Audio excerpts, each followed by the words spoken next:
Hi, I'm Sarah Vedler, owner and chief designer at Meaning of Life Designs, and I want to welcome you to the 3D collection. We have had so much fun with this quilt and the three-dimensional blooms, creating something absolutely gorgeous, colorful as you want it to be.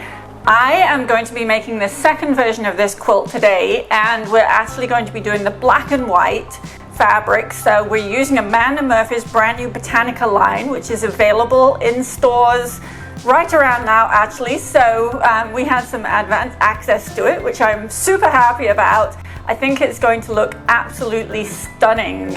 So just to give you a quick rundown of what we have here, there are two variations of the quilt. One that I call the tall vase version, this one, and one that I call the short vase version, and that has a much shorter vase which is a little bit wider and makes I think it's about 4 inches difference on the height. Both of the quilts are stitched up 100% in the hoop. All of the piecing of the flying geese, these guys are actually pieced and quilted in the same hooping. We've got the leaf borders again, appliqued this time and quilted in the same hooping. We've got the diamond in a square blocks, pieced, appliqued and quilted in the same hooping, and then we've got the center panel also appliqued and quilted in the same hooping. So we create each of the different pieces in the hoop, then we trim them all down, and then we've got two different ways of assembling the quilt. One, you can simply piece the different sections together using your regular 1/4 inch seam, trim the batting out of the seam allowance, and it's going to look absolutely gorgeous. The other method, which is actually the one that I'm going to use on the black and white version of the quilt, is to use a 1/4 inch sashing between each of the pieces, and that gives you a different look. Totally up to you to decide which version you like the best. So I have my iPad here. Actually, I've got all of the instructions on my iPad. You can view them on any tablet, save a few trees.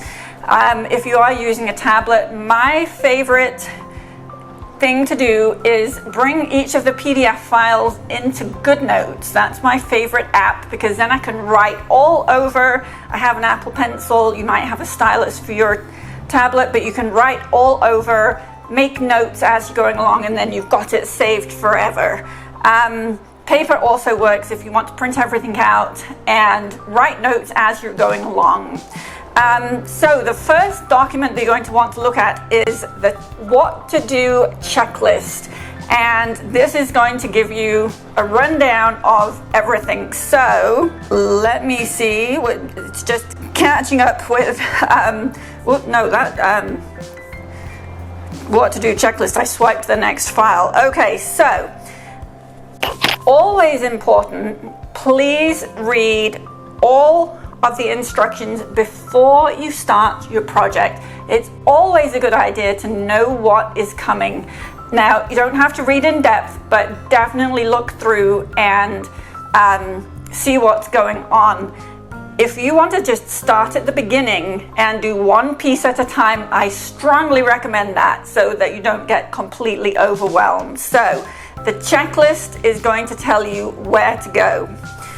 Now then, we have, first of all, to make a couple of decisions. Do you want to make the quilt with the tall vase or with the short vase? That's your first decision. The second decision is, are you going to piece it together, or are you going to use the sashing? So by the time you've made those two decisions, you've basically got one of 4 options. So you might be doing the tall vase pieced, you might be doing the tall vase sashed, you might be doing the short vase pieced, the short vase sashed. Either way, now is the time to decide which one of those you're going to do. Then decide on your color scheme. Do you want to go with something bright and cheerful? Do you want to go with black and white? Do you want to go with something absolutely, completely different? Anything goes. This, for the most part, is fabrics all out of the Meaning of Life Design stash. We've got some Moda Grunge in here. the yellow. This actually I think is called Peachy, Lemon Drop. Behind here we've got Clementine, we've got Chiffon. Those colors are from Practical Joy, MELs Practical Joy. We've also got some Stonehenge, Northcott Stonehenge in the teal and the greens and the aqua. Those came from Yellow Submarine. We've got Fairy Frost on the leaves here. We love Fairy Frost. We've used that in a bundle of different projects. Let's see, we have more grunge on the leaves here, and we've got a little bit of grunge here. We've got some grunge behind the petals, the backs of the petals. All of these colors we've used in Practical Joy. And then these prints here are prints that I've had forever, literally a decade in my stash. Saw them, fell in love with them, and I was like, what am I going to use that for? Well, they've been waiting to be used in this. And then we have some Tula Pink in the borders here. We did some beautiful fussy cutting, and this is from Tula's Daydreamer collection, and you can get all kinds of different fussy cuts out of that one piece of fabric. So all sorts of possibilities for choosing fabrics. This last piece for the vase, this I think is somebody's crystals. I think it's Michael Miller crystals, and we use this for the Simply Dreaming small version of the quilt. So all kinds of different things. Go into your stash, choose fabrics that make your heart sing. That is my best advice on choosing your colors. So next up, you want to gather all of your supplies. So check out the supply list. That has a list of all of our favorite things: stabilizers, fusible webbing, batting, threads, needles, everything. So make sure that you've got the supply list, everything on it. Make sure you clean your embroidery machine. Anytime you start a brand new project, you always want to give your machine a really good clean. Change the needle, put a new needle in there, put a new rotary blade in your rotary cutter. You would be amazed at what a difference it makes. Makes life so much easier, makes your cuts so much cleaner. And if you've not done this before, put a new blade in your electronic cutting machine. If you're using one, super simple to do. Follow the instructions, and that will also ensure that you have some really great cuts going there. Choose your fabrics, best press, cut and label your fabrics, your batting, and your applique shapes. Now, depending on whether you're making the tall vase quilt or the short vase quilt, there are two different How to Stitch It #1 documents. One is for the tall vase, one is for the short vase. That has all of the instructions for what to cut. So which fabrics, how much of which one, exactly what sizes to cut, and you'll also want to look at the applique preparation. Make sure that you're organized here. Some people like to use little Ziploc bags to put pieces of fabric in. Definitely label everything, because it will make life so much easier. As you're cutting, make sure you're just putting a label on, so a little sticky note, so that you know exactly which piece is going where. So the How to Stitch It documents are actually numbered. The checklist is 0. So you're going to start with that. The cutting instructions are in #1. Then we go 2 through 7. 7 being how to assemble it, 2 through 6 being how to stitch each of the different elements in the quilt.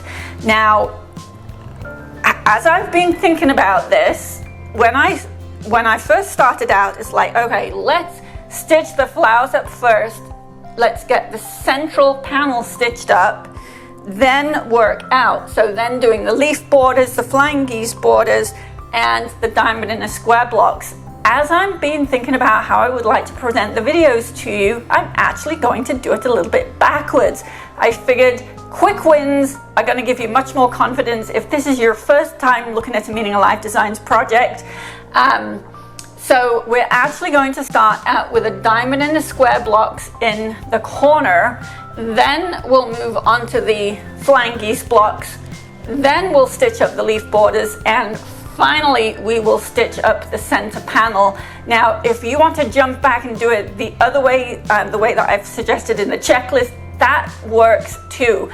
Each of these pieces are completely separate and distinct, and then we pull them all together when we assemble. But if you'd like a quick win, I'm going to suggest that you start with the diamond and square blocks, and that is what I'm going to do right now. Remember, as you are going along, we have 2 Zoom calls every month, and you are more than welcome to come along to those sessions. They're on Friday mornings. If you've got a question and you are absolutely stuck, then make sure that you sign up and bring your question with you. We have a fabulous Facebook group and lots of people in there who have stitched up lots of projects from Meaning of Life Designs. They know all of our techniques and they are delighted to help. So if you have a question, pop into the Facebook group and ask away there, especially if we're right in the middle between 2 of our Zoom calls. That will get you an answer much faster. But the thing to do is breathe through it, relax, have fun with your stitching, and you will create something absolutely beautiful.